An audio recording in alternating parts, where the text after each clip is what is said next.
കടയിൽ നിന്ന് എന്തൊക്കെ വാങ്ങിച്ചു കഴിച്ചാലും വീട്ടിലുണ്ടാക്കുന്നതിൻ്റെ ടേസ്റ്റ് ഒന്ന് വേറെ തന്നെ. ഇത് നമ്മൾ വീട്ടിലുണ്ടാക്കുന്ന മുട്ടപ്പാലടയാണ്. എന്നാൽ പിന്നെ എങ്ങനെ ഉണ്ടാക്കുന്നതെന്ന് നോക്കിയാലോ. ഒരു ബൗളിലോട്ട് ഒരു മുട്ട പൊട്ടിച്ചൊഴിച്ചു കൊടുക്കാം. ഇനി ഇതിലേക്ക് 1/2 ടീസ്പൂൺ ഉപ്പ് കൂടെ ചേർത്ത് കൊടുത്തിട്ടുണ്ട്. ഒരു 3 ടേബിൾ സ്പൂൺ പാല് കൂടെ ചേർത്ത് നമുക്ക് നന്നായി ഒന്ന് ബീറ്റ് ചെയ്തെടുക്കാം. ഇനി ഇതിലേക്ക് 1 ടീസ്പൂൺ പഞ്ചസാര കൂടെ ഞാൻ ചേർത്ത് കൊടുത്തിട്ടുണ്ട്.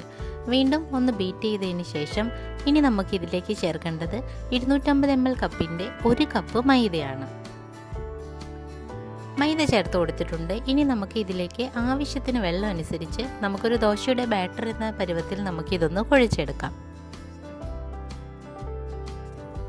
കുറച്ച് വെള്ളം ചേർത്തിട്ടാണ് ഞാനിവിടെ കുഴച്ചെടുത്തിട്ടുള്ളത്. അങ്ങനെ നമ്മളുടെ ബാറ്റർ റെഡിയായി കഴിഞ്ഞിട്ടുണ്ട്. ഇത് കണ്ടോ, ഇതുപോലെയാണ് റെഡിയാക്കി എടുക്കേണ്ടത്. ഇനി നമുക്ക് ഇതിൻ്റെ ഫില്ലിംഗ് ഒന്ന് തയ്യാറാക്കിയെടുക്കാം. ഫില്ലിങ്ങിനായി ഞാനിവിടെ 1/2 കപ്പ് തേങ്ങയാണ് എടുത്തിട്ടുള്ളത്.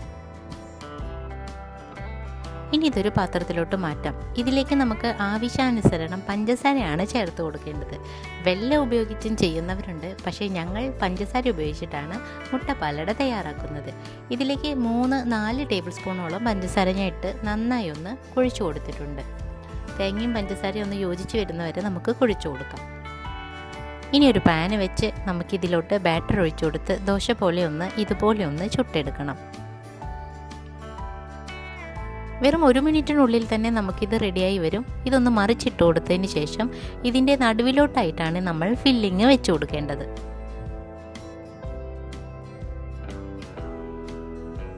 ഇത് കണ്ടോ, ഇങ്ങനെയാണ് ഫില്ലിങ് വെച്ച് കൊടുക്കേണ്ടത്.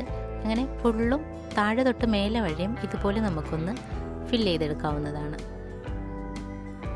ഫില്ലിങ് വെച്ച ഉടനെ തന്നെ ഇതുപോലെ ഒന്ന് 2 സൈഡും തേങ്ങയുടെ മുകളിലോട്ട് വെച്ച് കൊടുക്കണം. ഇനി നമുക്ക് ഇത് 2 വശവും ഒന്ന് നന്നായി കുക്ക് ചെയ്തെടുക്കണം.